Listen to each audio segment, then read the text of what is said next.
The millionaire infant refused to consume a single drop of sustenance. The cleaning woman gave him breast milk, and he was saved. The baby of the richest man in New York had gone 5 agonizing days without eating, and no one knew that this very night he was destined to die in my arms. Those were the words Sophie Williams never imagined she would have to pronounce before a judge, her voice trembling with the weight of a truth too heavy to bear. But in the early hours of October 15th, while she polished the cold, unforgiving marble floors of the Sterling mansion in the exclusive gated enclave of Beverly Hills, everything changed forever. Sophie was 24 years old, a young woman with eyes that held the shadows of ancient sorrows, and she had been working for barely 3 months as a domestic employee in that imposing residence. It was a structure of 3 sprawling floors, possessing manicured gardens that seemed torn from the pages of a European architectural digest and water fountains that cost more than everything she had earned in her entire existence. She came from a small, forgotten coal mining town in West Virginia, where the crushing weight of poverty had taught her to value every single dollar, every fleeting opportunity that life deigned to throw her way. 6 weeks ago, she had given birth to a girl, a beautiful, fragile baby who had breathed the harsh air of the world for barely 4 hours before God, in his infinite and confusing wisdom, decided to take her away. The doctors at Johns Hopkins Hospital said it had been a congenital heart malformation, a sterile medical term that did nothing to explain the gaping hole left in her soul.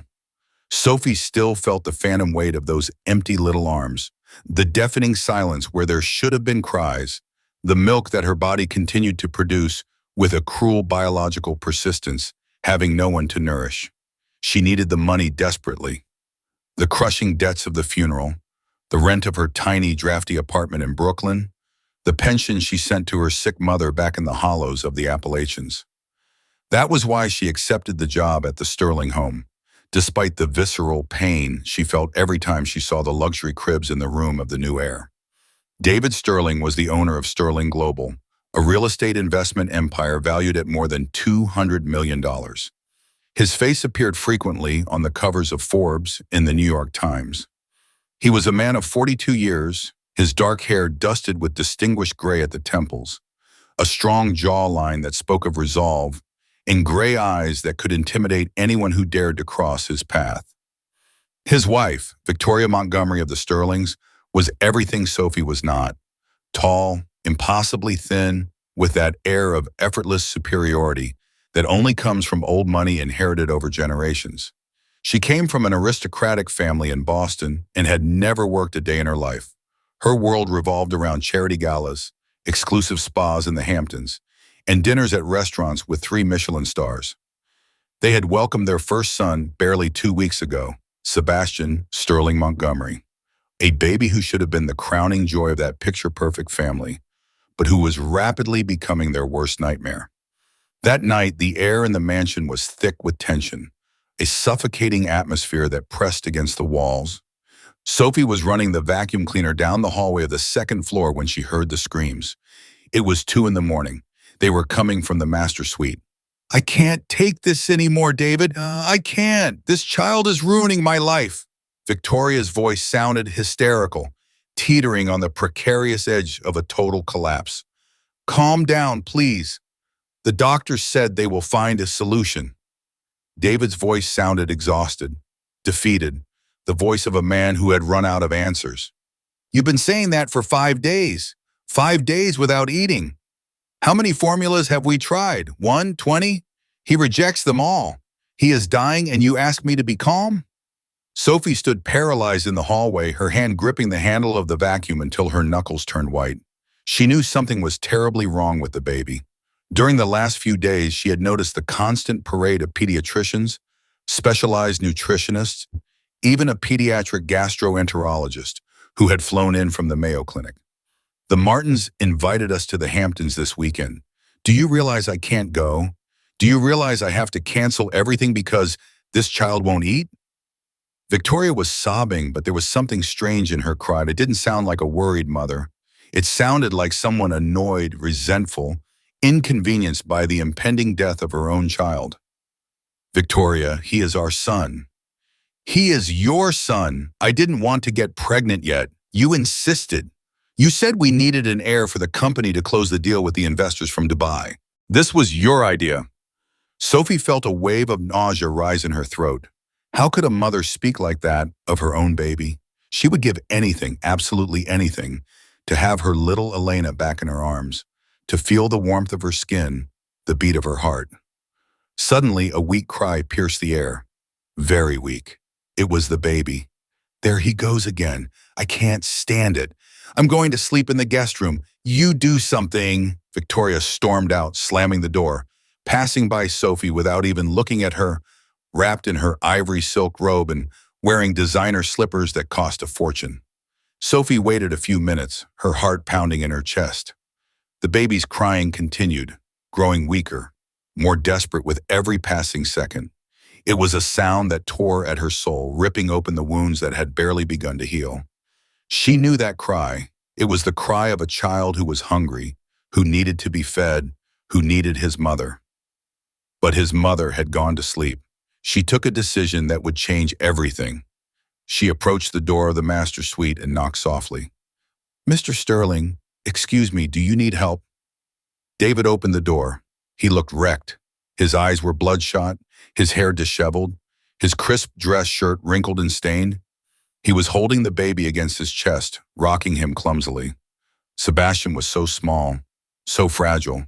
His skin had acquired a worrying pale tone, almost translucent under the harsh lights of the room. Sophie, I don't know what to do. He won't eat. Nothing works. The doctor said if he doesn't accept food soon. His voice broke. This powerful man, capable of moving millions with a single signature, was crumbling before the impotence of not being able to save his son. Can I try something, sir? Sophie extended her arms instinctively. David looked at her, surprised, but desperation overrode propriety. He handed her the baby. As soon as Sophie took Sebastian into her arms, she felt something she hadn't felt since she lost Elena. A spark, a connection. The baby stopped crying for a moment and opened his dark little eyes, looking at her as if he recognized her, as if he knew that she understood his pain, his hunger, his need. Mr. Sterling, 6 weeks ago I had a baby girl. She died a few hours after being born. Sophie felt the hot tears rolling down her cheeks, salty tracks of grief. My body still produces milk. If you allow me, if the doctors can't find another solution, I could try to breastfeed him. Just for tonight, just so he has something in his stomach. David stood in shock. He looked at Sophie, then at the baby, then back at Sophie. 1,000 thoughts must have been crossing his mind. The protocol, the social classes, what his wife would say, what New York society would think. But then he looked at his son, that baby who had been rejecting all food for 5 days, who was weakening hour by hour, whom the best pediatricians in the United States could not save. Please, David whispered, his voice barely audible. Save my son. Sophie nodded. With the baby in her arms, she walked toward the plush sofa in the corner of the room. She sat down and with trembling hands, she adjusted the blouse of her blue uniform. She brought little Sebastian to her chest. What happened next was a miracle. The baby latched on immediately. With a strength that no one would have imagined in his weakened little body, he began to suckle, to feed, to live. David collapsed into a chair, covering his face with his hands. He wept. He wept with relief, with gratitude, with emotions he didn't know how to process. Sophie looked at the baby while she nursed him, feeling how that terrible void in her chest began to fill again. It wasn't Elena. He could never replace her daughter. But in that moment, holding that child who needed her as much as she needed to give life, she felt that maybe, just maybe, both of them could save each other. Sebastian ate for 20 minutes. When he finally pulled away, his lips were wet with milk, and there was an expression of absolute peace on his little face.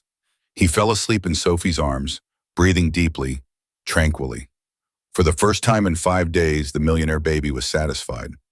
But neither of them, neither David nor Sophie, imagined that this act of desperate love would unleash a storm that would destroy secrets, reveal lies, and pit two worlds against each other that should never have crossed. Because Victoria Montgomery of the Sterlings was not going to allow a simple domestic employee to become the salvation of her son. And there was something else, something David didn't know yet, something Victoria had hidden jealously during all those months of pregnancy. Little Sebastian kept a secret in his blood, a secret that explained why he had rejected all food except Sophie's. But that was still to be discovered. The light of dawn was filtering through the massive windows of the Sterling mansion when Victoria woke up in the guest room. It was 7 in the morning, and for the first time in almost a week, she had managed to sleep 6 hours straight without interruptions, without Sebastian's constant crying, without the calls from doctors, without the suffocating pressure of feeling observed, judged, pointed at as an incompetent mother. She looked at herself in the mirror. 38 years old, but she looked younger thanks to the monthly facial treatments at the aesthetic clinic on Fifth Avenue. Her blonde hair was perfectly straightened, her skin without a wrinkle thanks to strategic Botox. She had recovered her pre-pregnancy figure in record time, exercising 3 hours a day with her personal trainer. The pregnancy had been a nightmare, not because of the nausea or the cravings, but because it meant losing control of her body, of her image, of her social life. David had insisted so much on having an heir. The investors from Dubai want to see family stability, he said. We need to show continuity in the business. For Victoria, Sebastian was more a corporate requirement than a desired child. She put on her cashmere robe imported from Italy and walked barefoot toward the master suite. She expected to find David exhausted, the baby crying as always, the same chaos as always. But what she saw left her paralyzed.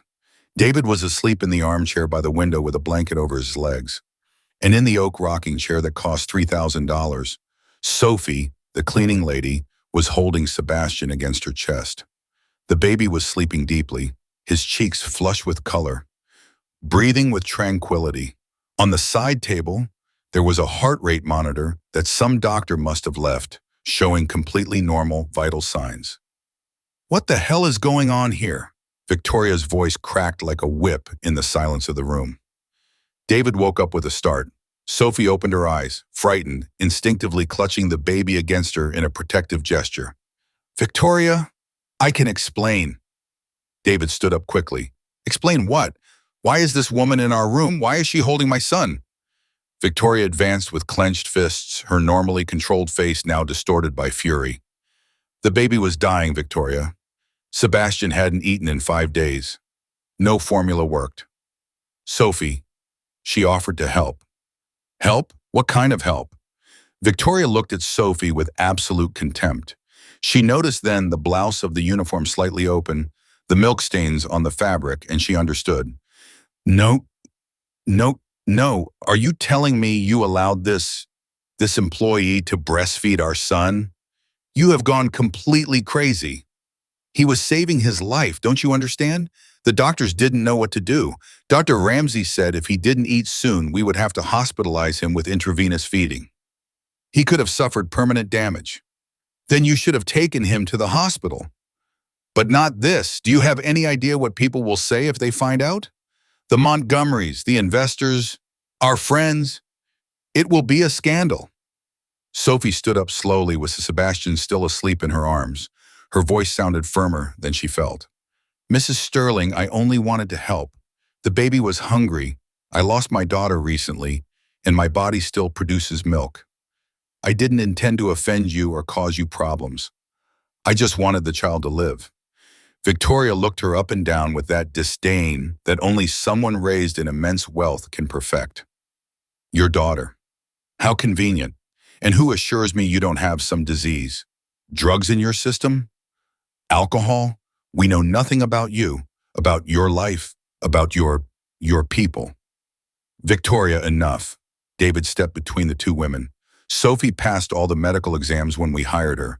She is completely healthy, and thanks to her, our son is alive and well-fed for the first time in almost a week.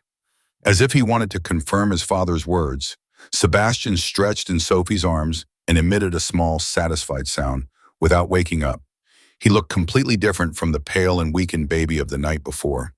He had color in his cheeks, he was breathing deeply, and he had even gained some weight in those few hours. Victoria clenched her jaw. She hated admitting it, but David was right. The baby looked better. Much better. Fine, she said finally with a cold voice. But this ends now. I will call Dr. Salazar, the pediatrician of the elite. If anyone can find a formula that works, it's him. We don't need the alternative services of the maid. Mom! A childish voice sounded from the door. It was Alexandra, David's 7-year-old daughter from his first marriage, a thin girl with dark hair and curious eyes identical to her father's. Why are you shouting? You woke up baby Sebastian.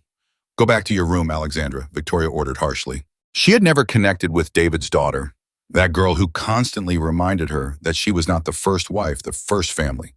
But I want to see my little brother. Daddy said he was sick. David walked toward his daughter and hugged her. He is better, princess, much better. Miss Sophie helped him. Alexandra looked at Sophie with those deep eyes that seemed to see more than a 7-year-old girl should see. You cured my little brother? Sophie nodded with a sad smile. I only fed him, sweetie.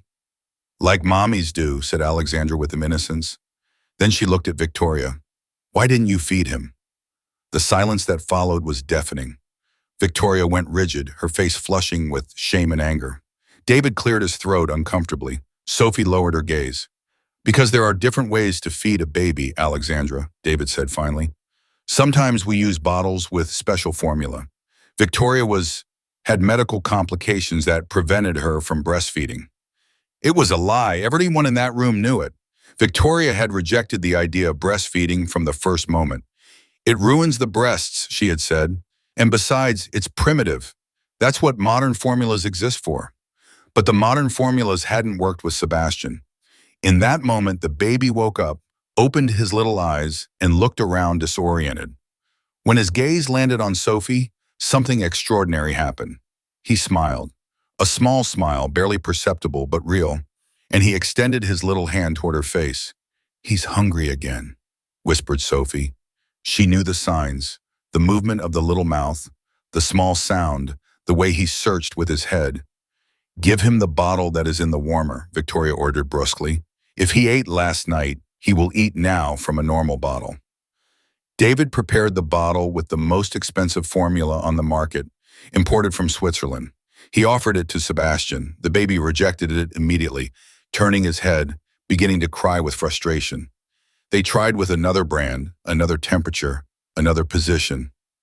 Nothing worked. Sebastian cried louder and louder, arching his small body, turning red from the effort. It was the same desperate cry of the last 5 days. Please, said David, looking at Sophie with pleading in his eyes. One more time, just until Dr. Salazar comes. Victoria was going to protest, but Alexandra beat her to it. Let her, Mom, Victoria. The baby is hungry. He's going to get sick again.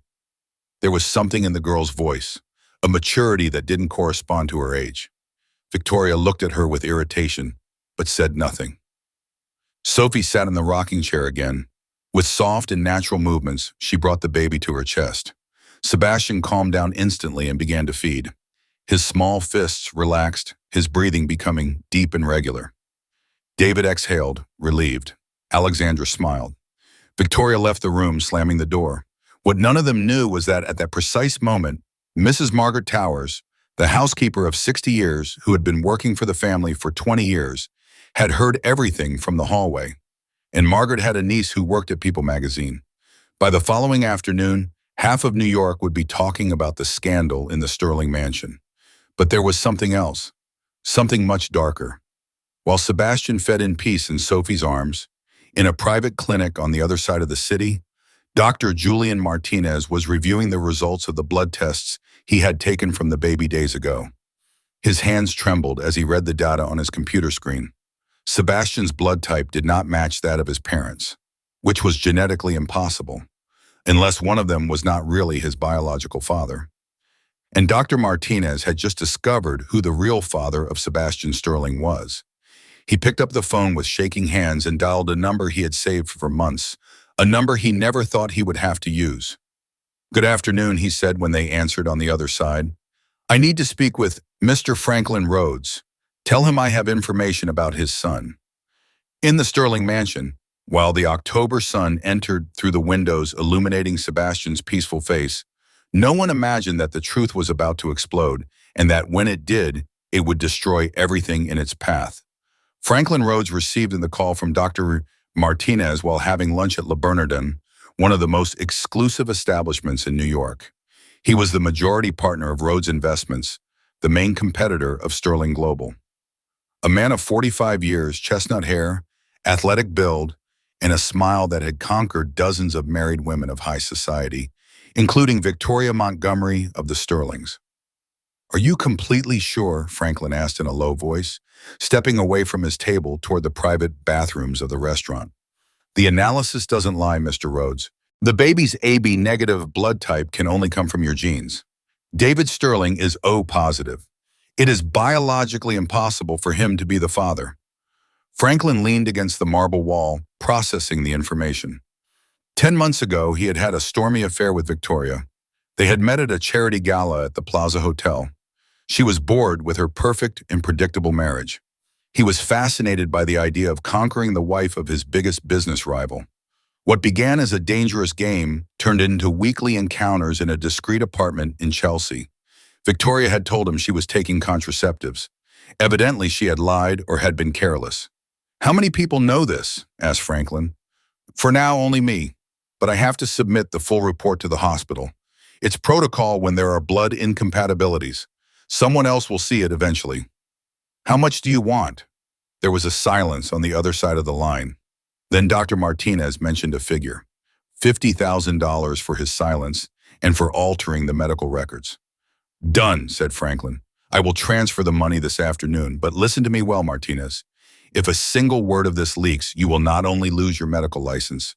I have contacts that can make your life very difficult." "Understood?" "Understood, Mr. Rhodes." Franklin hung up and looked at himself in the mirror. He had a son, an heir. The baby who carried the Sterling name was his.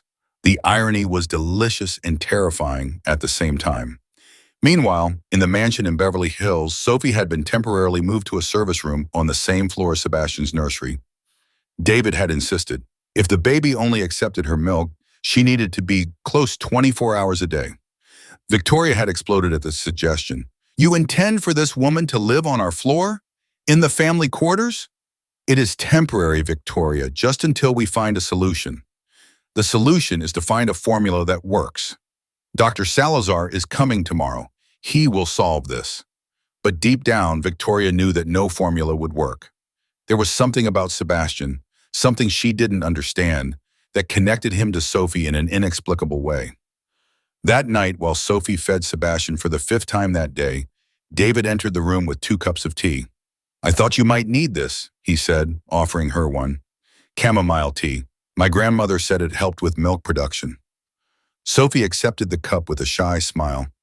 "Thank you, Mr. Sterling. You are very kind." "Call me David, please. After everything you have done for my son, I think we can dispense with the formalities." He sat in the armchair opposite her.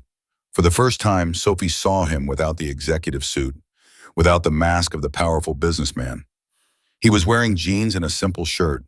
He looked tired, vulnerable, human. "What was your daughter's name?" asked David softly. Sophie felt the familiar knot in her throat. Elena Williams. She was born on August 28th at 3 in the morning. She weighed 6 pounds. She had black hair like mine, and eyes. I never got to know what color her eyes would be. She closed them before I could see them well.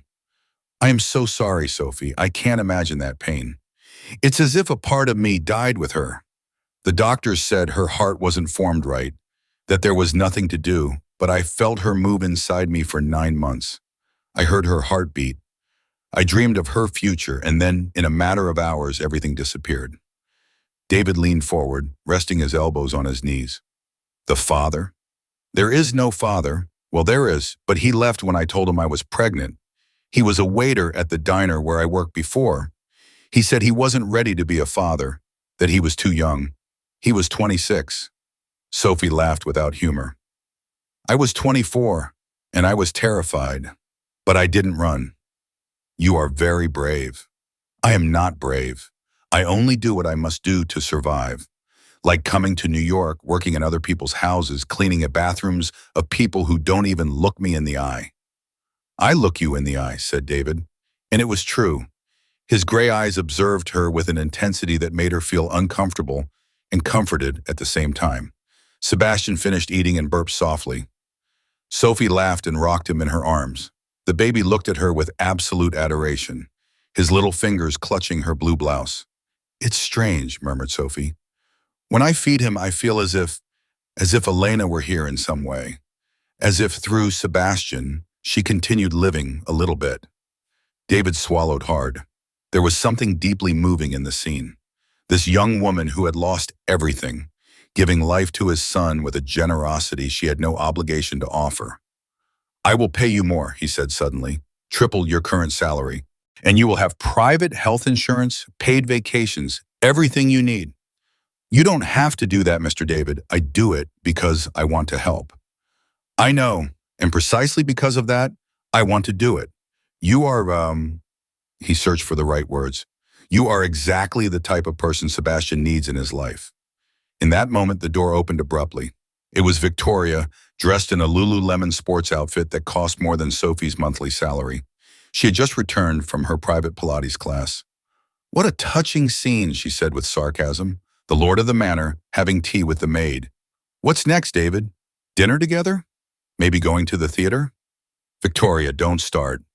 "No, David, you don't start. It is humiliating enough that this woman is breastfeeding our son. Now you also have to make her your confidant in—" Sophie stood up with Sebastian asleep against her shoulder. "Excuse me, ma'am, it was not my intention to cause problems. I'm going to take the baby to his crib." But Victoria blocked her path. "You know what? I am sick of this. Sick of seeing you in my house, on my floor, with my son. Tomorrow Dr. Salazar is coming, and when he finds the solution, you will go back to cleaning floors, which is what you are good for." "Victoria, enough!" David stood up furious. "Sophie is the reason our son is alive. Show a little gratitude." "Gratitude? For what? For doing something I should have done? Thanks for constantly reminding me that I failed as a mother." "No one is saying that. You don't have to say it. I see it in everyone's eyes, in yours, in your daughter Alexandra's, in the employees. Everyone thinks I am a terrible mother because my son didn't want my milk." For the first time, Sophie saw something akin to vulnerability in Victoria's eyes. It wasn't just arrogance or cruelty.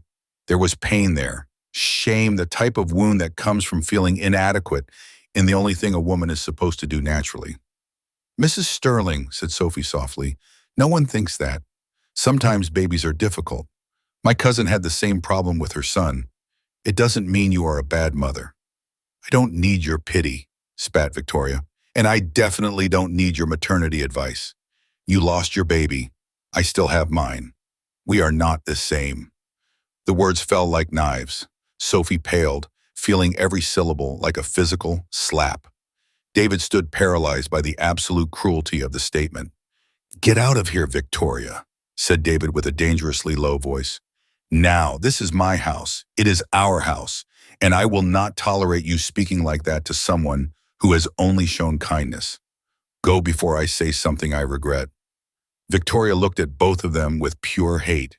Then her expression changed to something more calculating, more dangerous. "Fine, I'm going. But know this, tomorrow when Dr. Salazar comes, I am going to demand a full investigation. I want blood tests, toxicology screens, criminal background checks. If this woman is going to be close to my son, I am going to make sure there is nothing weird in her past."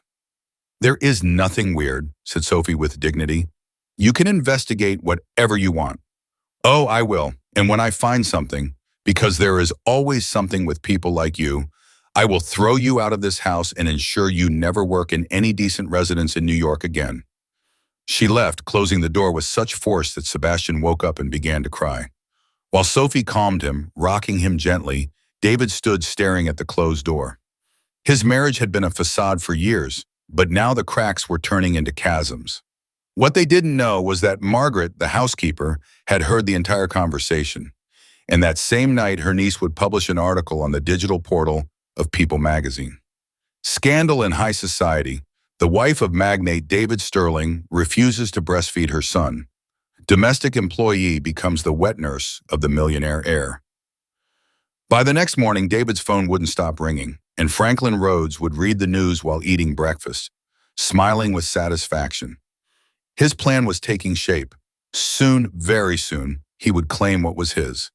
The scandal exploded like a bomb on American social media. By 8 a.m., the hashtag Millionaire Baby was trending on Twitter. Mommy blogs debated heatedly. Some defended Sophie as a modern heroine. Others called her an opportunist, a gold digger, even accusing her of having planned everything. David discovered the article when his personal assistant, Robert, called him at 7:30 a.m. "Mr. Sterling, we have a problem, a very big problem." On the screen of his mobile, David read the headline, "Maid breastfeeds millionaire David Sterling's son after wife refuses." The article came accompanied by a blurry photograph, clearly taken with a telephoto lens from some point in the garden, where Sophie was seen in the rocking chair by the window with Sebastian in her arms. The act of breastfeeding was explicitly seen, but the position and context were unmistakable. "How the hell did they get this?" roared David. "The networks are going crazy, sir. International media are already picking up the story. CNN, BBC, even the New York Times is asking for statements." David went down the marble stairs 2 at a time. He found Victoria in the gourmet kitchen, drinking her morning green juice while browsing on her iPad. Her face was pale with fury. "Did you see it?" she snapped without even greeting him. "I just found out." "Victoria, we have to handle this carefully. A wrong statement and—" "A wrong statement? David, we are the laughingstock of all New York. My friends already sent me 20 messages. The president of the charity club just called me to offer her support, which is her elegant way of saying she wants gossip." The kitchen door opened. Sophie entered with Sebastian, who had just woken up. Seeing the expressions on David and Victoria's faces, she stopped dead. "Is something wrong?" Victoria let out a hysterical laugh. "Is something wrong? You are famous, Sophie.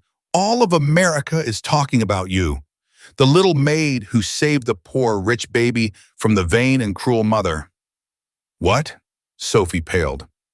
David showed her his phone. Sophie read the article and felt her legs tremble. Tears began to roll down her cheeks. I would never speak to the press. You have to believe me, Mr. Sterling. I know, said David firmly. I know it wasn't you. Someone in this house talked." As if summoned by black magic, Margaret entered at that moment with a tray of toast. Her expression was cautious, guilty. David looked her directly in the eyes. "Margaret, do you know something about this?" The 60-year-old woman lowered her gaze. I didn't speak directly with the press, Mr. Sterling. But it is possible I mentioned something to my niece. She works at People magazine, completed David. "You have been working here for 20 years, Margaret. 20 years in which this family trusted you. And this is how you repay us?" "It wasn't with bad intention. I thought people should know the truth about how Miss Sophie saved the baby. She deserves recognition." "Recognition?" shouted Victoria. "You gave her recognition by turning us into a circus sideshow. Do you have any idea of the damage you have caused?" Margaret began to cry. I'm so sorry. I didn't think." "You are fired," said Victoria coldly. "Pack your things and get out of this house before noon." "Victoria, wait," intervened David. "Margaret has family that depends on—" "I don't care. Either she goes or I go. You decide." David clenched his jaw, looked at Margaret with regret. "I'm sorry, but you are going to have to go. We will pay you 3 months of severance and a letter of recommendation, but after this you can't stay." Margaret nodded, sobbing, and left the kitchen. In that moment, the mansion's doorbell rang. It was Dr. Albert Salazar, the pediatrician to the elite, a man of 60 with completely white hair and an impeccable reputation. David showed him into the main living room where Sophie waited with Sebastian. "Dr. Salazar, thank you for coming on such short notice." "Of course, David. I heard about the rather unusual situation." He looked at Sophie with professional curiosity, not judgment. "You must be the young lady who has been feeding the little one." "Yes, doctor. My name is Sophie Williams." The doctor examined Sebastian with care, checked his vital signs, his weight, his skin color, his reflexes. After 20 minutes, he took off his stethoscope and smiled. This baby is in excellent health. He has gained 7 ounces in the last 3 days, which is notable considering he was losing weight before. His vital signs are perfect. Then why does he reject any formula? Asked Victoria. There are documented cases of babies who develop very specific preferences. Some reject certain flavors, textures, or even temperatures. In rare cases, the emotional bond with the one who feeds them also plays an important role. He looked at Sophie. Clearly, this baby feels safe with you. But there must be a formula that works, insisted Victoria. We can try. I have access to specialized formulas that are not commercially available. However, I must be honest with you. He turned toward David and Victoria. If the baby is thriving with breast milk, that is objectively the best nutritional option. No formula, however advanced, can completely replicate the antibodies and nutrients of human milk. But this cannot continue indefinitely, protested Victoria. It is inappropriate. Inappropriate to save the life of a child? Dr. Salazar looked at her severely. Mrs. Sterling, I have seen many things in my 40 years of medical practice, and I assure you that a generous woman sharing her milk with a baby who needs it is not even close to being the most unusual. It is, in fact, one of the most beautiful and human things I have witnessed. Victoria pressed her lips together but said nothing. My professional recommendation is this. Continue with the current arrangement for at least 2 more months. By then, Sebastian will be able to start consuming solid foods, and the transition will be easier. Meanwhile, we will try to introduce a bottle a day gradually, very slowly, so he gets used to it. David nodded. Thank you, doctor. After Dr. Salazar left, Victoria turned toward David with flaming eyes. 2 months? He wants this to continue 2 more months? It is best for Sebastian. And what about what is best for me, for us, for our reputation? Our reputation will recover. Our son does not have a replacement. Victoria grabbed her Hermes bag from the table. I'm going to Boston. I'm going to stay with my parents for a few days. I cannot be here while all of New York talks about me as the mother who abandoned her baby. No one is saying that. Everyone is thinking it. And you, she pointed at Sophie, who had remained silent during the entire exchange. You will stay here in my house, feeding my son, taking my place. Mrs. Sterling, I never, started Sophie. Don't speak to me. I don't want to hear your voice. Victoria left, slamming the door so hard it made the paintings on the walls tremble. David collapsed onto the sofa, covering his face with his hands. Sebastian, oblivious to the drama, slept placidly in Sophie's arms. I'm sorry, whispered David. I'm sorry you are going through this. None of this is your fault. Maybe I should leave. Get another job. You can find a professional wet nurse, someone who... No. David looked up. Don't go. Sebastian needs you, and I also need you here. There was something in the way he said it, something that made Sophie's heart beat faster. It wasn't appropriate. He was her employer, a married man, a millionaire. She was just a domestic employee from a lost town in West Virginia. But in that moment, looking into each other's eyes with a sleeping baby between them, both felt that something had changed irrevocably. What neither knew was that Franklin Rhodes was at that precise moment in his office on Wall Street, reading the same article with a satisfied smile. He called his personal lawyer. Emilio, I need you to prepare some documents. I am going to request a paternity test. It is time for David Sterling to know the truth about his perfect heir. And in the basement of the Sterling mansion, Margaret was packing her belongings with tears in her eyes. Before leaving, she wrote a note that she slid under the door of Sophie's room. I am sorry for everything, but there is something you must know. Mrs. Victoria has secrets. Secrets that explain why she hates so much that you are here. Ask her about Franklin Rhodes. Ask her what she was doing at the Wellington Hotel every Wednesday afternoon a year ago. Sophie would find that note 3 hours later, and when she did, she would begin to understand that Sebastian was not just a baby rejected by his mother. He was the living secret of a betrayal that was about to destroy 2 families. Sophie found Margaret's note when she returned to her room after putting Sebastian down for his afternoon nap. The folded paper was on the floor by the door. Her hands trembled as she read the words written in haste. Franklin Rhodes, Wellington Hotel, Wednesday afternoons. Who was Franklin Rhodes? The name sounded vaguely familiar, like something she had heard in hallway conversations among the employees. She took out her mobile phone and searched on Google. The first thing that appeared was a photograph of a handsome man on the cover of Business Week. Franklin Rhodes, the shark of investments threatening the Sterling Empire. The article dated back 6 months and spoke of the fierce competition between Rhodes Investments and Sterling Global for a Millionaire contract in Chicago.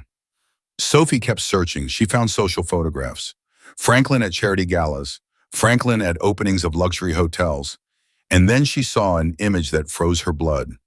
Franklin Rhodes and Victoria Montgomery together at a Red Cross dinner 11 months ago. He had his hand on her lower back. She was smiling in a way Sophie had never seen her smile at David. "My God," she whispered. A knock on the door startled her. It was Alexandra, David's daughter. "Sophie, can I come in? I want to see my little brother." "Of course, sweetie, but he is sleeping." Alexandra entered and sat on the edge of the bed, looking toward the crib where Sebastian rested. She was a mature girl for her 7 years, with those eyes that seemed to understand too much. "My mom left," said Alexandra suddenly. "My mom, for real, died when I was 3. Cancer." Sophie sat next to her. "I'm so sorry, honey." Daddy became very sad for a long time. Then he met Victoria 2 years ago. She is pretty, but she isn't affectionate like my mom was. She never hugs me, never plays with me. Sometimes adults express love in different ways.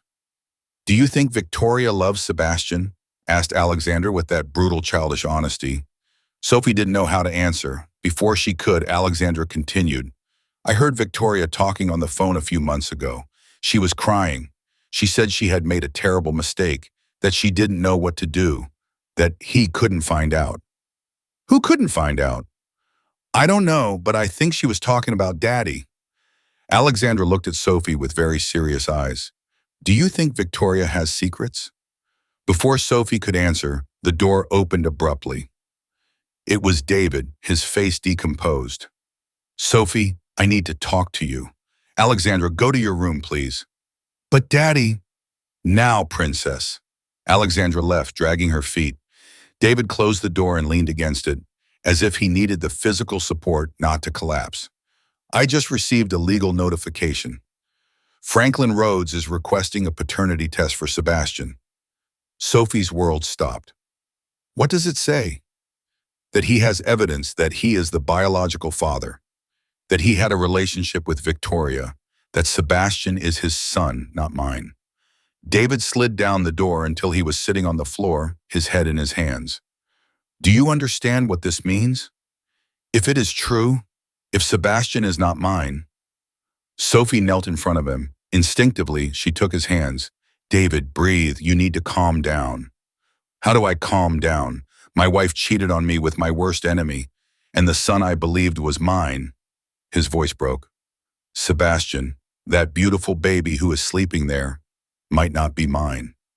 Even if he wasn't biologically, you are his father. You were there. You worried about him when he was sick. You are the one who loves him." David looked up. His gray eyes were full of tears. "How is it that you, who have suffered so much, who lost your own daughter, can be so wise and generous?" "Because pain taught me what really matters, and it isn't blood, it's love." They looked at each other for a long moment. David squeezed Sophie's hands. "I called Victoria. I demanded she return to New York immediately, that she give me explanations." He hung his head. "What are you going to do?" "I am going to submit to the paternity test. I need to know the truth, even if it destroys me." He stood up, helping Sophie rise too. "But there is something else I need you to know. Regardless of what I discover, regardless of who Sebastian's biological father is, I am not going to allow Franklin Rhodes to take him. That baby stays with me." In that moment, Sebastian woke up crying. Sophie approached the crib and took him in her arms. The baby calmed down immediately upon recognizing her. David observed them, mother and son, although they weren't by blood. There was more love in that image than in everything he had seen in his marriage to Victoria. "Sophie, there is something I want to ask you, and I need you to be completely honest with me." "Of course. Why do you do it? Why do you stay here enduring Victoria's contempt, the people's stares, the scandal? You could leave. Get a job in another house where they treated you with respect. Sophie looked at the baby in her arms. Sebastian observed her with those dark eyes, full of absolute trust.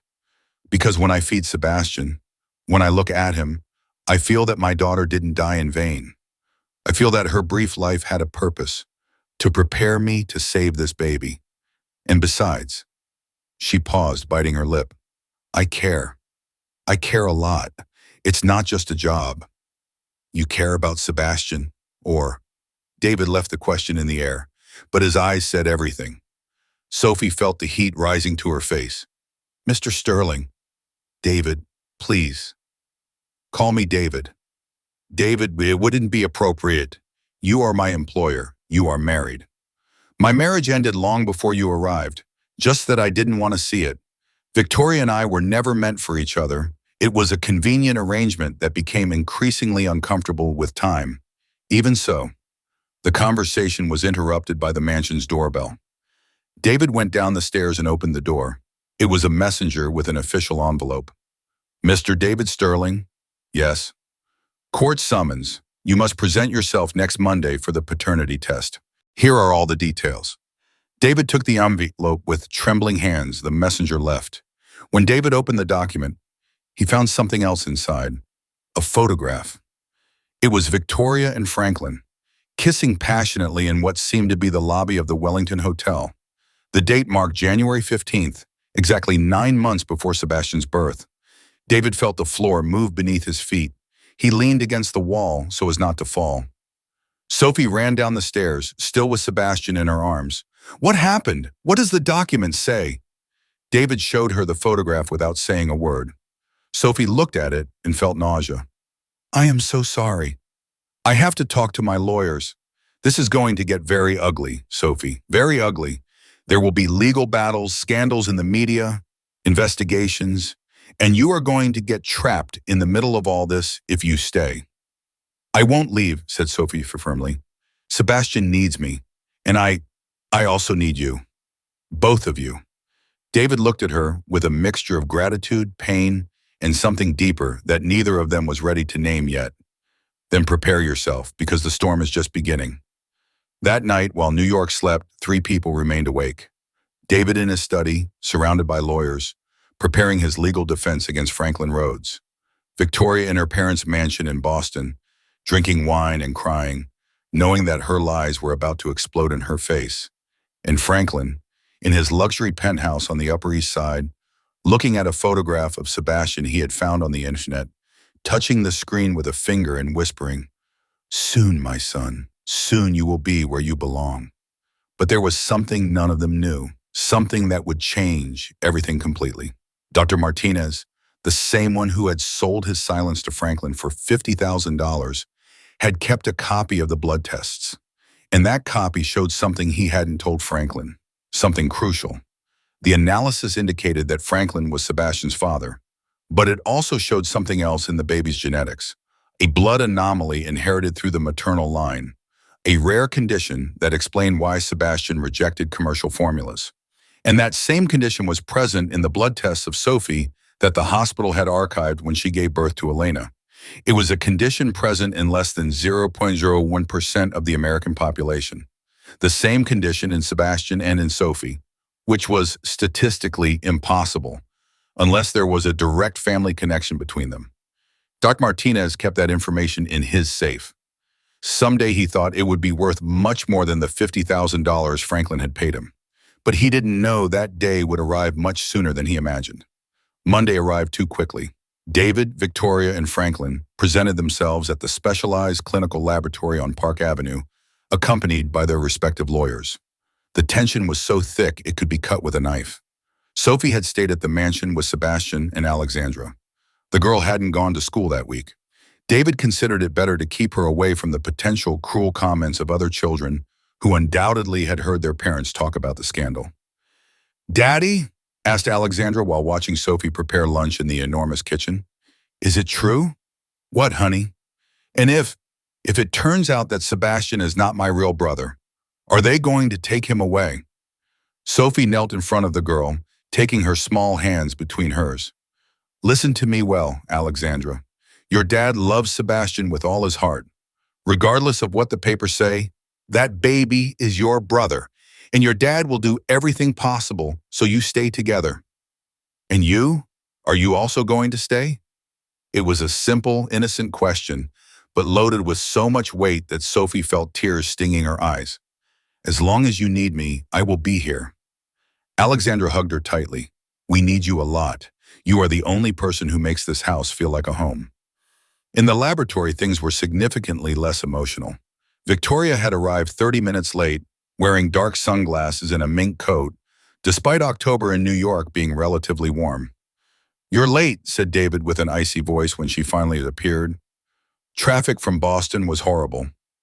You could have returned last night, as I asked. I didn't feel like seeing you. Franklin observed the exchange with satisfaction barely disguised. He was wearing a dark gray Armani suit that had cost over $5,000. His lawyer, a bald man named Emilio Cortez, known for winning impossible cases using questionable methods, whispered something in his ear. Good morning, everyone, said the doctor in charge, a geneticist named Dr. Pascal Aguirre. We are going to proceed with the blood extractions. The process is simple and painless. The results will be ready in 72 hours. Can't you speed it up? Asked Franklin.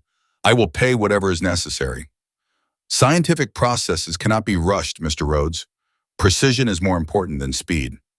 One by one, they took blood samples. David was first, face impassive but knuckles white from clenching his fists. Victoria went next, avoiding looking anyone in the eye. Franklin was last, smiling with confidence. We also need a sample from the baby, indicated Dr. Aguirre. Is it absolutely necessary? Asked David. He is a newborn. I'm afraid so, but we will use a very fine needle. It will be quick. David called Sophie. Can you bring Sebastian to the laboratory? They need a blood sample. 30 minutes later, Sophie arrived with the baby. Upon entering the waiting room of the laboratory, the tension was palpable. Victoria looked at her with disdain. Franklin, however, observed her with curiosity. So you are the famous wet nurse, said Franklin, standing up and approaching. I have read a lot about you in the news. Mr. Rhodes, said Sophie politely but coldly, that baby looks healthy. You have done a good job. He extended his hand to touch Sebastian, but Sophie recoiled instinctively. I would prefer you didn't touch him. Franklin's smile froze. That baby could be legally mine in a few days. I suggest you change your attitude. That baby, intervened David, placing himself between Franklin and Sophie, is mine until a legal document says otherwise. And I would appreciate it if you stayed away from him and the people who care for him. Always so territorial, David, even with things that don't belong to you. The two men looked at each other with pure hate. Emilio Cortez had to intervene, placing a hand on Franklin's shoulder. Gentlemen, we are in a professional place. Let's maintain composure. Dr. Aguirre entered at that moment. Miss, please come in with the baby. Sophie entered the extraction room. Dr. Aguirre was surprisingly gentle, distracting Sebastian with a colorful toy while extracting a small blood sample from his heel. The baby cried briefly but calmed down when Sophie cradled him against her chest. Done, said the doctor. You can go. We will call you on Thursday with the results. While Sophie left with Sebastian, she heard raised voices. David and Victoria were arguing in a corner of the waiting room. How could you do this to me? David's voice trembled with contained rage. How long did it last? How many times in our bed? Never in our bed, responded Victoria with a tired voice. It was always at the Wellington, Wednesdays. I thought you were at your Pilates class. I haven't gone to Pilates in 2 years, David. I thought you would have noticed. Why did you do it? Victoria finally took off her sunglasses. Her eyes were red, swollen from crying. Because you were never really with me. You were always working, or with Alexandra, or thinking about your late wife. I was just an accessory, the trophy wife for your business events. That is not true. No, when was the last time you asked me how I was, what I felt, what I wanted from life? For you, it was only important that I looked good in photographs and organized perfect dinners. So the solution was to sleep with my competitor? Get pregnant by him? I didn't plan to get pregnant. It was an accident. And when I found out, It was already too late to... She stopped. To what? Get rid of the pregnancy? David looked at her with horror. You considered it?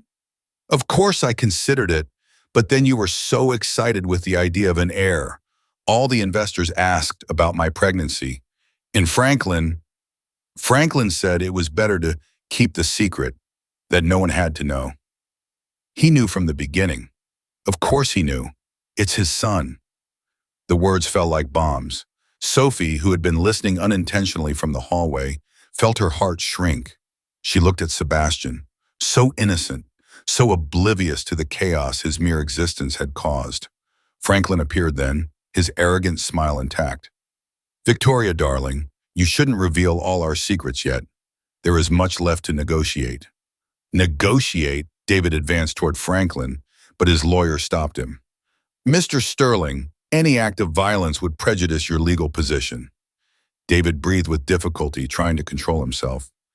If the results confirm you are the father, I am going to destroy you, Franklin. You and your company. I will use every contact, every resource, every dollar I have. Go ahead, but remember that the judge will evaluate who is more fit to raise the child. A stable, successful man without public scandals? Or a humiliated cuckold who is on all the covers as the cheated husband? Franklin approached dangerously. Besides, I have something you don't have. What? The love of the child's mother. Victoria will come with me when I win custody. We will be a complete family. You will remain alone, David, as you have always been. Victoria did not contradict Franklin's words, and that silence was more painful than any verbal admission. David turned around and left without saying another word. Sophie followed him quickly with Sebastian in her arms. She caught up with him in the parking lot. David was leaning against his Mercedes, hands covering his face. He was sobbing. That powerful man, that business magnate, cried like a child. Sophie approached. She said nothing. She only stood next to him with Sebastian between them, offering her silent presence. After several minutes, David looked up. Did you hear everything? Yes. Then you know I am probably going to lose. Franklin is right. If Victoria testifies in his favor, if they present evidence that they are a stable couple, then you will fight. You don't give up without a fight. Why, Wama? Why should I fight for a son who isn't even mine biologically? Sophie put a hand on his arm. Because love is not in DNA, David. It is in the sleepless nights, in the worries, in wanting the best for him, regardless of personal cost. You are his father in all the ways that matter. David looked at her, really looked at her. He saw a young woman who had lost everything and yet found ways to give love. He saw strength and kindness. He saw everything Victoria never was. How is it possible that in the middle of all this hell, you are the only good thing that has happened to me? Sophie felt the heat in her cheeks. David, I know it is inappropriate. I know the timing is terrible, but I need you to know that you have changed something in me, in this house, in everything. Before Sophie could respond, David's phone rang. It was his main lawyer, Robert Fuentes. David, we have a major problem. Franklin just filed an emergency motion. He wants temporary custody of Sebastian immediately. He alleges that while you are emotionally unstable and the baby depends on an employee for feeding, he can provide a more stable environment. Can he do that? He already did. We have a court hearing tomorrow at 10 a.m. You need to prepare yourself. David hung up and looked at Sophie with desperation. They are going to try to take him from me tomorrow. But what none of them knew was that Dr. Martinez was at that precise moment looking at Sebastian's blood tests on his computer. And he had found the anomaly, the genetic connection between Sebastian and Sophie. He picked up the phone and dialed a number. It was time to increase the price of his silence. This information was worth much more than $50,000. This information was worth millions, and it was about to change the destiny of everyone involved. The courtroom of the 12th District Court of New York was packed. Reporters, onlookers, and lawyers filled every available corner. The Sterling Rhodes case had become the scandal of the year, and everyone wanted to witness the drama in the front row. David entered dressed in his best Brioni suit, but the dark circles under his gray eyes betrayed that he hadn't slept in days. His legal team surrounded him, Robert Fuentes, and 2 more lawyers specialized in family law. Franklin arrived minutes later, smiling with that irritating confidence, accompanied by Emilio Cortez and Victoria. She wore a cream-colored Chanel suit, hair perfectly coiffed, makeup impeccable. She looked more like a model on a runway than a mother in a custody dispute. Sophie was seated on the public benches with Sebastian asleep in her lap. Alexandra was at the mansion with a temporary nanny. David had insisted Sophie bring the baby. The judge needs to see that Sebastian is healthy, well cared for, and you are the reason for that. Judge Carmen Molina entered the room. She was a woman in her 50s, serious expression, reputation for being implacable but just. She had handled some of the most complicated custody cases in the state. Good morning, this is an extraordinary procedure requested by Mr. Franklin Rhodes to determine temporary custody of the minor Sebastian Sterling Montgomery until definitive paternity is resolved. Mr. Cortez, you may begin. Emilio Cortez stood up, adjusting his Italian tie. Your Honor, my client seeks the best for the minor. The facts are clear. Mr. David Sterling is undergoing a severe emotional crisis resulting from the discovery of his wife's infidelity. His mental state is unstable. Furthermore, the baby depends completely on a domestic employee for his feeding, which creates an unhealthy dependency situation. Do you have evidence of the alleged unstable mental state of Mr. Sterling? Asked the judge. Testimonies of employees who have seen him crying, shouting, behaving erratically. Furthermore, Your Honor, the minor is being breastfed by a woman who is not his mother, an employee. This raises serious concerns about appropriate boundaries and professionalism. Robert Fuentes stood up. Objection. Miss Sophie Williams saved the baby's life when no doctor could find a solution. She is not just any employee. She is the reason that child is alive today. Understood, said Judge Molina. Mr. Cortez, what does your client propose as an alternative? Mr. Rhodes and Mrs. Sterling are prepared to provide a stable home for the minor. A professional wet nurse has already been hired. The baby would receive attention from both biological parents in an adequate family environment. The judge looked at Victoria. Mrs. Sterling, do you confirm that you wish to move in with Mr. Rhodes and take your son with you? Victoria stood up. Her voice sounded rehearsed, mechanical. Yes, Your Honor. I made mistakes in my marriage, but my priority has always been Sebastian's welfare. Franklin is his biological father, and together we can give him a complete family. And your daughter, Alexandra? Mr. Sterling's daughter from his first marriage. How would this affect her relationship with her brother? Victoria hesitated. Clearly, she hadn't considered that question. Well, Alexandra is not my biological daughter. She would stay with David, I suppose. A murmur ran through the room. Even Judge Molina frowned at the coldness of the response. David clenched his fists under the table. Robert Fuentes seized the moment. Your Honor, that demonstrates precisely our point. Mrs. Sterling is willing to separate 2 siblings, to rip the baby from the only home he has known, from his sister who adores him. Is that acting in the best interest of the minor? Mr. Fuentes, present your case, ordered the judge. With pleasure. Your Honor, Mr. Sterling has been Sebastian's father from the moment of his birth. He was present at every medical visit, every sleepless night, every critical moment when the baby was sick. Biology does not define paternity. Love does. And the baby's dependence on the domestic employee, Miss Sophie Williams. Robert signaled toward where Sophie was. Is a woman of 24 years who lost her own baby 2 months ago. When Sebastian was literally dying of hunger, she offered her breast milk without expecting anything in return. She has been medically evaluated, is completely healthy, and the baby is thriving under her care. The judge looked toward Sophie.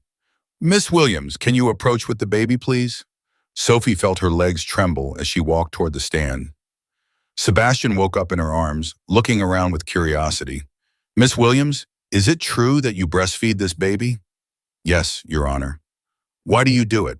What do you get out of this? Sophie looked at Sebastian, then at the judge. I get nothing material, Your Honor. I do it because when my daughter died, I felt a part of me died with her. When I had the opportunity to save Sebastian, I felt my daughter hadn't died in vain, that her brief life had a purpose. There was silence in the room. Even some reporters had tears in their eyes. Do you have an emotional attachment to the baby? Yes, Your Honor, very much. And with Mr. Sterling? The question fell like a bomb. Sophie felt the heat rising to her face.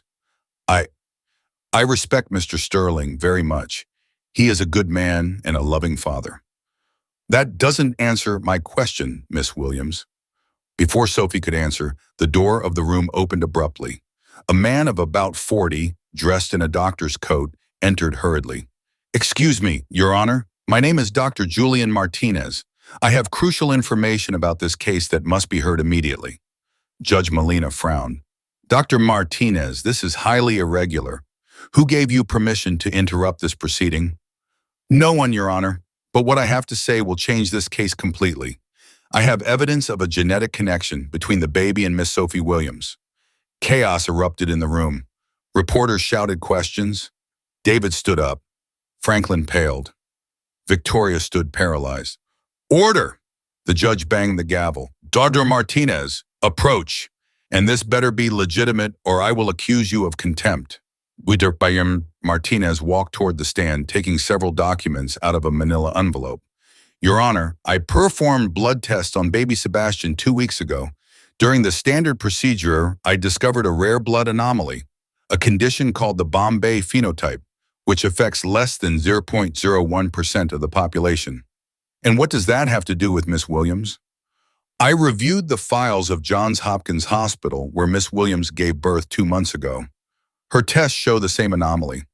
The statistical probability that two unrelated people have this condition and find themselves in this exact situation is approximately 1 in 10 million. Sophie felt the world spinning. What are you saying?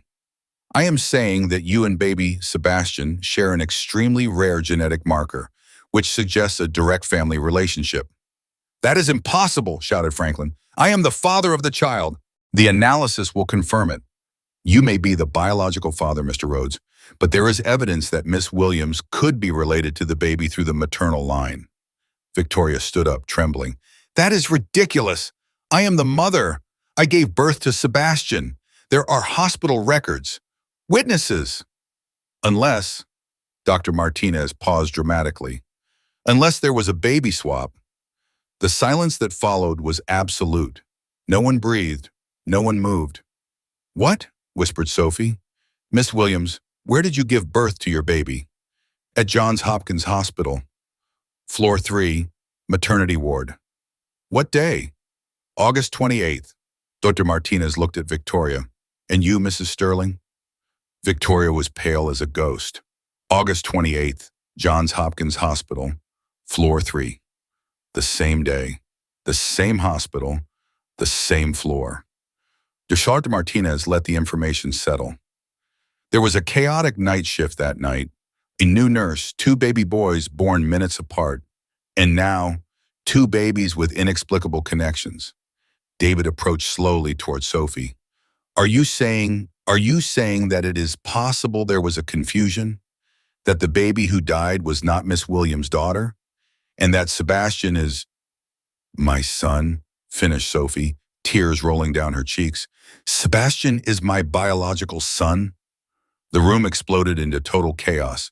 Judge Molina banged the gavel uselessly, trying to restore order.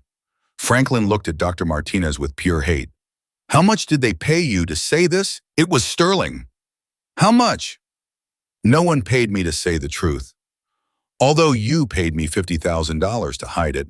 Dr. Martinez looked at Franklin directly. Yes, Your Honor. Mr. Rhodes bribed me to alter medical records. I have the bank transfers as evidence. Judge Molina stood up. This hearing is suspended. Dr. Martinez will remain in custody while we verify his claims. Mr. Rhodes, do not leave New York. And someone get an order to exhume the body of the baby who died. We need definitive DNA tests. Sophie collapsed into a chair, hugging Sebastian against her chest. The baby, oblivious to all the drama, looked at her with those dark little eyes full of love. My baby, sobbed Sophie. My Elena didn't die.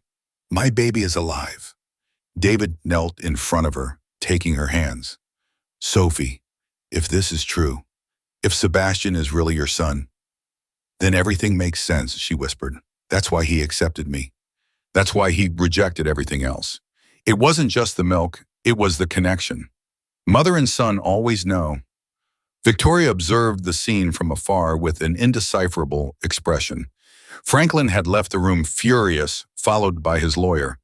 And in that moment, while Sophie cried hugging the baby she thought she had lost, while David realized he might lose the child he loved, and while Victoria understood that her entire life was a lie, no one noticed the older woman seated in the last row. It was the nurse who had been on duty that night of August 28th, the one who had confused the identification bracelets of two babies because she was tired, because she was new, because life sometimes makes cruel mistakes. She had lived with that guilt for 2 months. She had seen the news. She had recognized Sophie. And now, finally, the truth was coming to light. She stood up silently and left the room. Outside, she breathed the fresh October air and cried. Because some truths, although necessary, destroy entire worlds. The following 3 days were hell for everyone involved. The media went completely insane. The #BabySwap was trending worldwide. Television programs debated the case for hours. Legal experts, child psychologists, and family rights activists opined ceaselessly. Sophie locked herself in the Sterling mansion, refusing to speak to reporters. David had hired additional security after 3 TV crews tried to enter the property without permission. The exhumation of the body of the baby who had died was performed on Tuesday morning. Sophie couldn't be present. The idea of seeing the coffin being opened, of physically confronting the possibility that that wasn't her daughter, was too much. David was with her all that day, sitting in the garden watching Sebastian sleep in his stroller without talking much, just existing in that shared space of uncertainty. What will happen if it's true? Asked Sophie finally. If Sebastian is really mine biologically, that means Franklin has rights over him. David had been thinking exactly the same thing. I don't know. Legally, it is incredibly complicated. You would be the biological mother, Franklin, the biological father, and Victoria gave birth to another baby who died. Poor woman, whispered Sophie. Despite everything she has done to me, I can't imagine her pain now. She carried a baby for 9 months, gave birth, and that baby died, and she never knew.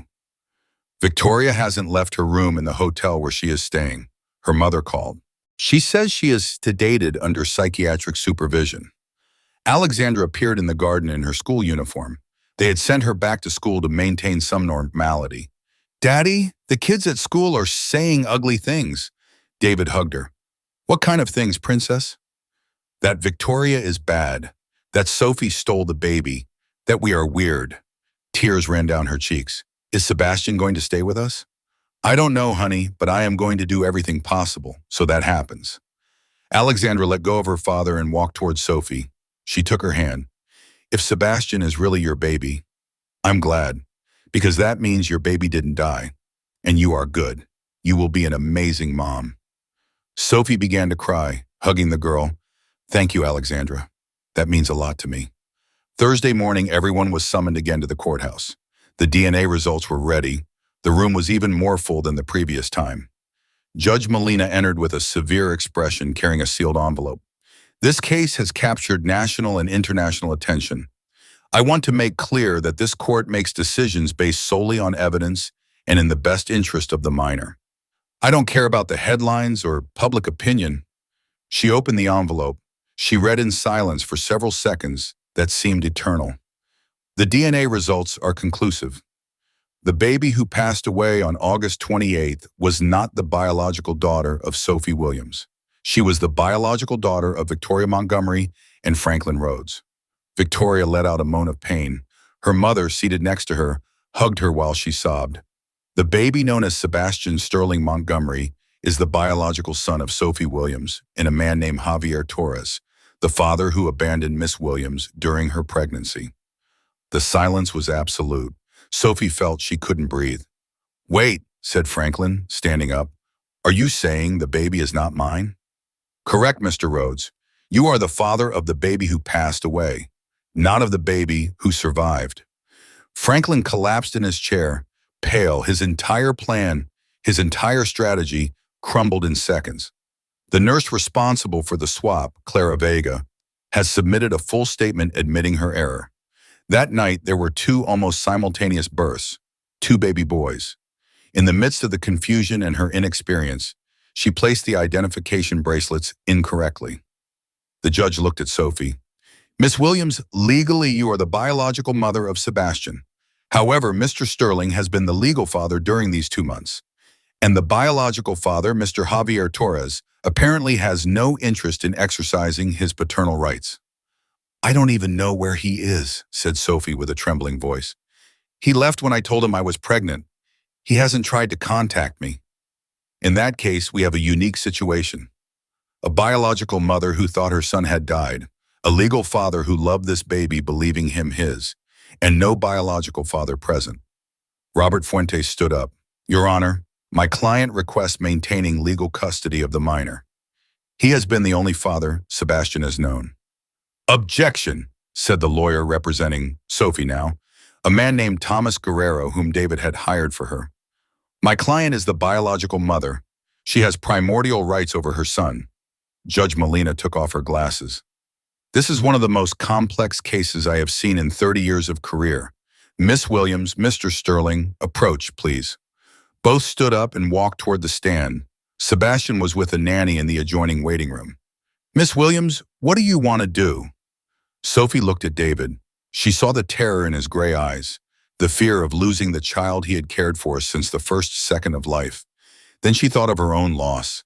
In the 2 months she had spent believing Elena was dead. I want my son. Of course I want him, but... Her voice broke. But Mr. Sterling loves him. He has cared for him, and I wouldn't have any of the resources he has. I live in a tiny apartment. I work cleaning houses. I can't give him the life David can offer him. Money is not the only thing that matters in raising a child, Miss Williams. I know, but David is a good man, a loving father, and Sebastian has a sister who adores him. How can I separate them? David took Sophie's hand impulsively. There is another option, Your Honor. Which one? Shared custody. Sophie could move into the mansion, not as an employee, but as Sebastian's mother. She and I would raise the child together. He would have both parents, his sister, stability. Mr. Sterling, you are still legally married to Mrs. Victoria Sterling. I'm going to file for divorce this very week for infidelity and deceit. The judge looked at Victoria. Mrs. Sterling?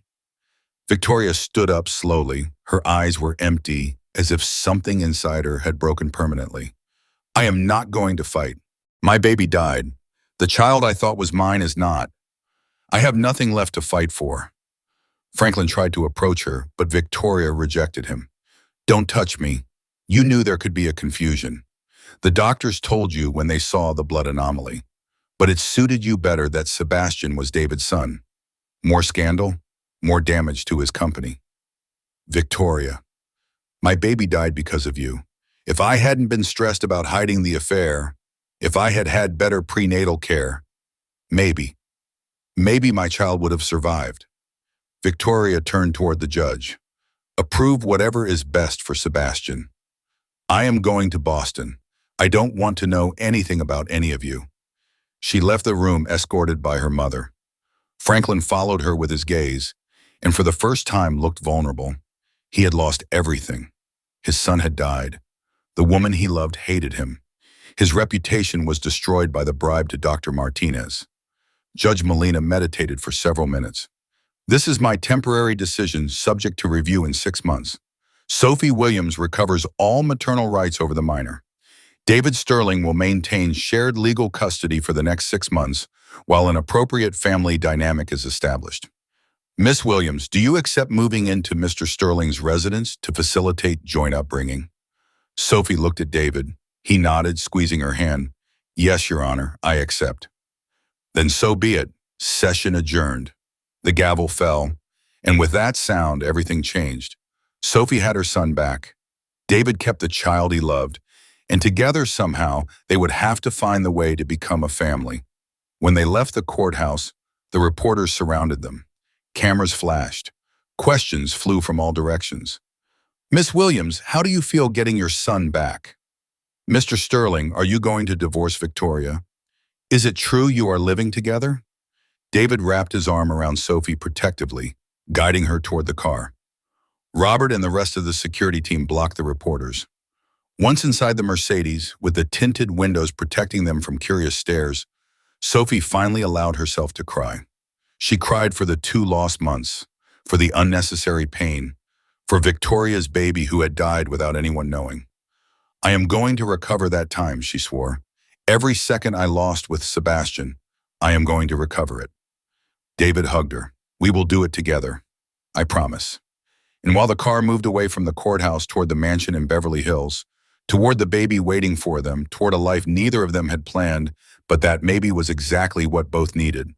No one noticed the black car following them at a distance. Inside that car was Javier Torres, Sebastian's biological father. The same one who had abandoned Sophie 2 years ago. He had seen the news. He had seen that his son was alive, and that now that son lived in a millionaire's mansion. Javier smiled while lighting a cigarette. He had been working in construction in Chicago during these 2 years, barely surviving. But now he had a son, a rich son, a son who was worth gold. And Javier Torres had never been good at rejecting opportunities. 3 weeks after the judicial resolution, life in the Sterling mansion had found a new rhythm. Sophie no longer slept in the service room. David had given her the main suite on the 3rd floor, with views of the garden and an annexed room perfect for Sebastian's nursery. The adaptation hadn't been easy. Sophie still felt uncomfortable being served by other employees, many of whom had been her co-workers barely a month ago. But little by little, with David's patience and Alexandra's unconditional support, she began to feel that maybe, just maybe, she belonged in that place. It was a Saturday morning in November. Sophie was in the garden with Sebastian enjoying the autumn sun. The baby had grown notably. His cheeks were full and rosy. His eyes shone with intelligence. He already weighed almost 11 pounds. Look, my love, Sophie told him, showing him the golden leaves falling from the trees. Autumn is magical, right? He looks happy. Sophie turned. It was David walking toward her with 2 cups of coffee. He was wearing jeans and a wool sweater, more relaxed than she had ever seen him. Thank you, she said, accepting the cup. He is growing so fast. Sometimes I am afraid of missing some important moment. That's why we are together in this, to ensure neither misses anything. David sat on the bench next to her. How do you feel with all this, I mean? Do you regret having accepted moving here? No, never. But sometimes I feel as if I were living someone else's life. 3 months ago, I was cleaning floors. Now I live in a mansion. I have my own lawyer. The media calls me the miracle mother. You are more than that, Sophie. You are brave, generous, incredibly strong. Their gazes met. There was something in the air between them, something that had been growing for weeks, but that neither dared to name. David, started Sophie, but she was interrupted by Alexandra, who came running out of the house. Daddy, Sophie, there is a man at the door. He says he needs to speak with you. He says he is Sebastian's dad. Sophie's heart stopped. What? David stood up immediately, his expression turning serious. Alexandra, take Sebastian inside now. The girl obeyed, although clearly frightened. Sophie followed David toward the main entrance, where one of the security guards was detaining a man. Javier Torres looked exactly as Sophie remembered him, only more unkempt. He had longer hair, a beard of several days, wrinkled clothes. But those honey-colored eyes were the same ones that had captivated her 2 years ago. Sophie, said Javier with that smile that had once seemed charming, you look good. The millionaire life suits you. What are you doing here, Javier? Sophie's voice trembled with contained rage. I came to meet my son. I have rights, you know. I saw the news. All of New York knows I am the biological father of the millionaire baby. David stepped between Javier and Sophie. The same baby you abandoned when he was in his mother's womb. You have no rights here. Oh, but I do. I consulted with a lawyer. I can request shared custody, visitation, child support. Javier smiled with malice. Or we can reach a more civilized agreement. How much do you want? Asked David directly. $500,000. And signing of documents renouncing permanently all my paternal rights. It's a bargain. considering I could ask for much more in court. You are despicable, spat Sophie. How can you do this? Use your own son to extort? He's not my son, Sophie. He's a means to an end. I didn't want to be a father 2 years ago, and I don't want to be one now. But if the universe gives me an opportunity to improve my life, I'd be stupid not to take it. David took out his phone. Carlos, come to the main entrance. We have an intruder. I am no intruder, protested Javier. I am the biological father. I have every right to be here. Not on private property without invitation. 2 security guards appeared. Escort Mr. Torres off the property. If he returns, call the police. While they took him out, Javier shouted towards Sophie, think about it well. Either you pay me or I see you in court. And believe me, judges favor the rights of biological fathers. When they finally left, Sophie collapsed against David, trembling. He hugged her, feeling how she sobbed against his chest. He can't take him from me. No, after everything, I can't lose Sebastian again. You won't, I promise you. David squeezed her tighter. I am going to speak with Robert. We will find the way to neutralize Javier. That night, after putting Sebastian and Alexandra to bed, David and Sophie met in the study with Robert Fuentes. The situation is complicated, admitted the lawyer. Javier has biological rights. If he requests a formal paternity test and establishes custody, legally he has right to visitation minimum. And if we pay him, asked David, that would be extortion. Technically illegal, but… Robert paused. If he accepts voluntarily to renounce his rights in exchange for an agreed sum, presenting it as a mutual agreement, it could work. I don't want to give him a single dollar, said Sophie with bitterness. He doesn't deserve it. You're right, he doesn't deserve it. But sometimes we have to swallow our pride to protect what we love most. David took Sophie's hand. $500,000 is a lot of money. But for me, it is nothing compared to the tranquility of knowing Sebastian will be safe. And if he returns asking for more, and if this never ends, Robert intervened, that's why the agreement must be armored. Total and irrevocable waiver of paternal rights. Confidentiality clause. If he violates any term, he must return the money multiplied by 3. Prepare the documents, ordered David, but investigate him first. I want to know everything about Javier Torres, where he lives, where he works, if he has debts, criminal record. Everything. During the following days, while they waited for the report on Javier, the tension in the house was palpable. Sophie barely slept, verifying constantly the locks, ensuring the guards were alert. David noticed the dark circles under her eyes, how she startled at any noise. One night he found her in Sebastian's room at 3 a.m., simply watching him sleep. You can't live like this, he said softly from the door. I am afraid that one day I will wake up and he won't be there, that Javier will find the way to snatch him from me.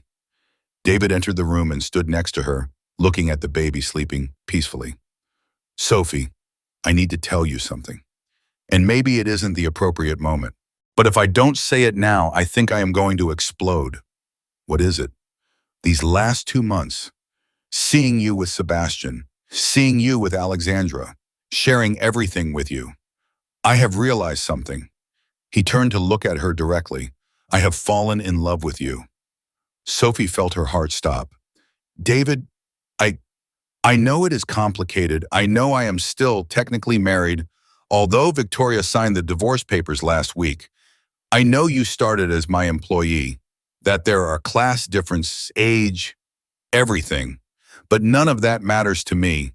The only thing that matters is that when I am with you, I feel that finally I am in the right place. I also feel something for you, admitted Sophie, tears running down her cheeks. But I am so afraid that this is too fast, afraid of ruining it, afraid that one day you wake up and realize you made a mistake. The only mistake I made was not telling you sooner. David dried her tears with his thumb. I am not asking you to marry us tomorrow. I only ask you to give me a chance, that we see where this takes us. Sophie looked at him, those gray eyes that had gone from intimidating her to making her feel safe. She thought of everything they had been through together, in how he had never treated her as less, in how he loved Sebastian as if he were his own. Okay, she whispered. A chance. David smiled, and in that moment, with the moonlight entering through the window and Sebastian sleeping between them, he leaned in and kissed her. It was a kiss full of promises and hope. When they separated, Sophie rested her forehead against his. "What are we going to do with Javier?" "Going to give him his money. We are going to make him sign those papers. And then we are going to forget he exists." David gave her another kiss on the forehead. "And we are going to be a family. You, me, Sebastian, and Alexandra. A real family." The next day, Robert arrived with his report on Javier. He had gambling debts of $100,000. He had been living with different women in Brooklyn. No lasting relationship, temporary jobs, nothing stable. "He is a loser looking for a stroke of luck," concluded Robert. "But that makes him dangerous. The desperate are unpredictable." "Then let's give him what he wants," decided David, "but with our conditions and with police supervision present when he signs the documents."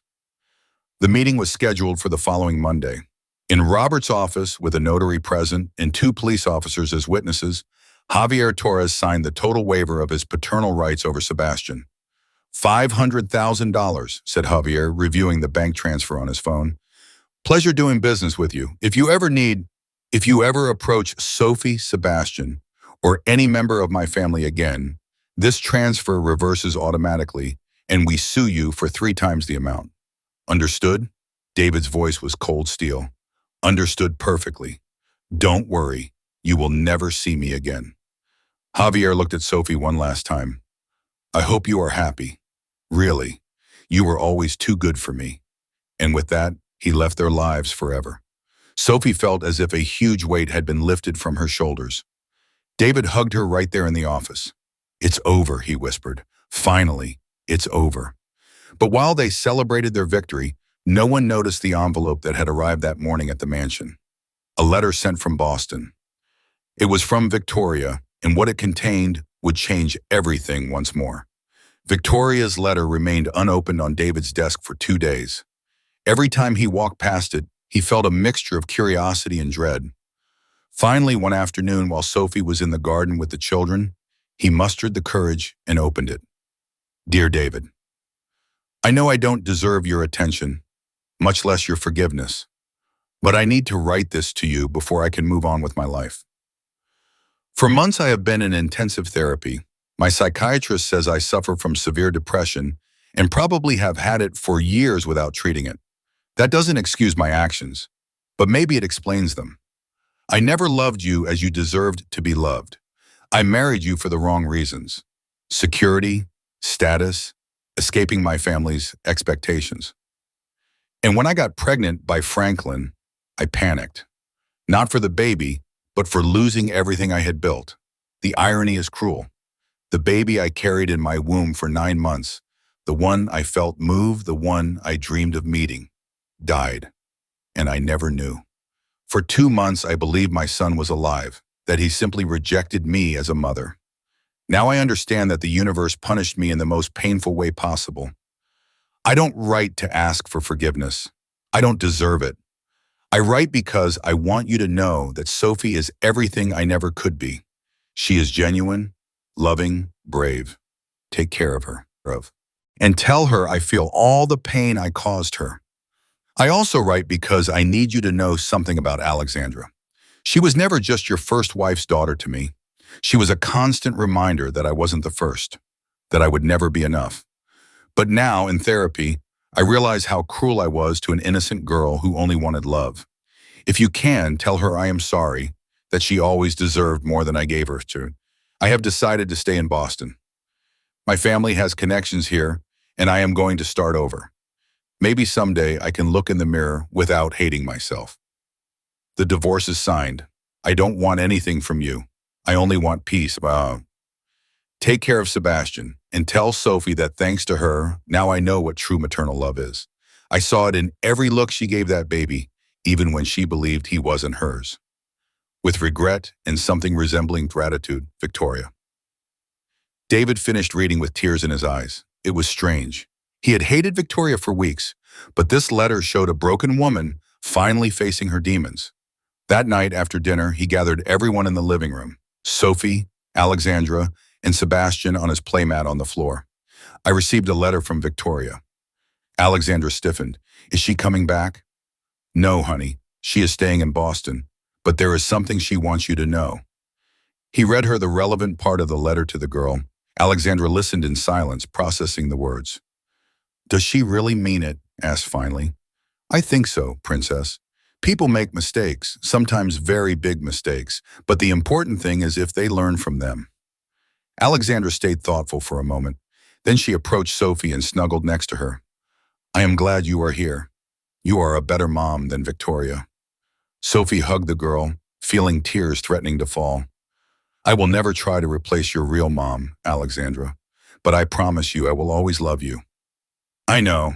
That's why I will call you Mama Sophie, like kids do with their stepmoms in movies, but in the nice way. David observed the scene with a full heart. His broken family had rebuilt itself in the most unexpected way.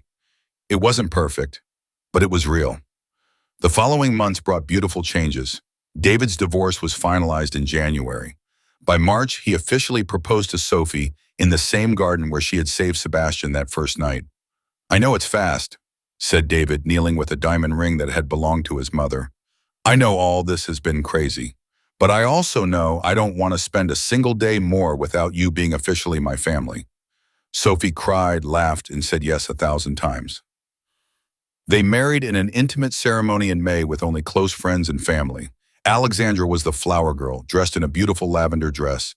Sebastian, now 8 months old, crawled everywhere in his little suit. Sophie's mother traveled from West Virginia, still unable to believe the turn her daughter's life had taken. My girl, the cleaning lady, marrying a millionaire, she said between tears. It's like a fairy tale. It's not a fairy tale, Mom, corrected Sophie. Fairy tales don't have so much pain. This is real life. Complicated, painful, but also beautiful. During the reception, David gave a speech that left everyone crying. A year ago, my life was perfect on paper. I had money, success, a family that looked good in photographs. But I was empty inside. Then Sophie arrived, a woman who had lost everything but who still had space in her heart to save my son. We didn't know then that he was her son too. Maybe fate knew. Maybe there was a reason why she was exactly where she needed to be that night. I don't believe in coincidences. I believe some people are destined to meet. And I was destined to find this extraordinary woman who taught me that true love has nothing to do with blood, money, or status. It has to do with being present, with choosing to stay, with loving unconditionally. He raised his glass. To Sophie, the woman who saved my son and saved me in the process. Everyone toasted with tears in their eyes. 6 months after the wedding, Sophie discovered she was pregnant again. This time, David was at every medical appointment. He held her hand during every ultrasound. And when her daughter was born in February of the following year, a perfect baby with Sophie's eyes and David's smile, they named her Elena Valentina Sterling Williams. Elena for the baby Sophie thought she had lost. Valentina because despite everything, Victoria had been part of the story that had united them. Alexandra adored her new little sister, and Sebastian, now a year and a half old, looked at her with that precious childish curiosity. We are a big family, said Alexandra one afternoon while everyone was in the garden. Weird, but big. The best kind of family, agreed Sophie with Elena in her arms and Sebastian playing at her feet. David hugged her from behind, kissing her head. Do you remember that night when you knocked on my door offering help? Every day. It was the night everything changed. It was the night a millionaire baby didn't want to eat anything, and a cleaning lady gave him breast milk, and he was saved. But not only was he saved, we were all saved. Sophie turned to look at him. Do you think Victoria is okay? I hope so. I received a message from her a month ago. She is engaged to an architect in Boston. She seems happy, or at least at peace. I'm glad for her. You have a heart too generous. No, I just understand that we are all doing the best we can with what we have. Victoria lost her baby. I recovered mine. Life is strange like that. That night, after putting the 3 children to bed, David and Sophie sat on the balcony of their room, looking at the stars over New York. Did you ever imagine your life would be like this? Asked David. Never, not in my wildest dreams. 2 years ago, I was cleaning houses, pregnant and alone. Now I am married to the man I love. I have 3 beautiful children. I live in a mansion. It is surreal. Are you happy? Sophie thought about it for a moment. She thought of all the pain she had been through, the loss, the grief, the humiliation. But she also thought of Sebastian laughing, of Alexandra calling her Mama Sophie, of Elena sleeping peacefully in her crib, of David, her husband, her partner, her love. I am more than happy. I am complete. David kissed her, and in that kiss there were promises of tomorrows together, of challenges they would face united, of love that would grow with the years. Because in the end, the story had never been about a millionaire baby who didn't eat. It had been about finding family in the most unexpected places, about love that transcends biology, about second chances and intertwined destinies. It had been about a woman who lost everything and found more than she ever dreamed, and about a man who had everything and discovered he had nothing until he found true love. That night, while New York slept and the stars shone over the mansion in Beverly Hills, the Sterling Williams family rested in peace, complete, healed, and finally home.